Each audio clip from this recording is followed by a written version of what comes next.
تو اللہ سے مانگنا سیکھو کہ سارے کام وہیں سے ہوتے ہیں۔ ام الصائب رضی اللہ عنہ کا بیٹا ہجرت کی اور مر گیا، تو اس کو جنازہ پڑھنے لگے اس کا، تو آپ نے فرمایا اس کی ماں کو تو بتاؤ، وہ مسجد میں تو ان کی ماں آئی اور نابینا تھی، اور اس کے پاؤں کی طرف بیٹھ کر اس کے پاؤں پکڑ لیے، کہنے کہ اللہم انی آمنت بک طوعا وہاجرت الیک رغبۃ فلا تشمت بی الاعداء۔ اے ترے لفظ اس نے بولے نے، یا اللہ تیری محبت میں ایمان لائے، تیری محبت میں گھر چھوڑ کے مدینے آئی، یہ تو نے میرا بیٹا لے لیا، میرے قبیلے کے لوگ کہیں گے باپ دادے کا دین چھوڑا تو بیٹا مر گیا، تو مجھے ذلیل ہونے سے بچا۔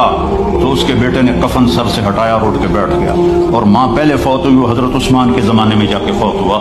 دعا ایسی طاقتور چیز ہے، لیکن ہم مانگتے نہیں، ہمیں مانگنے کا طریقہ نہیں ہے۔ منت کرو، خوشامد کرو، یا اللہ کر دے، یا نہیں کرنا پھر بھی کر دے، یا اللہ۔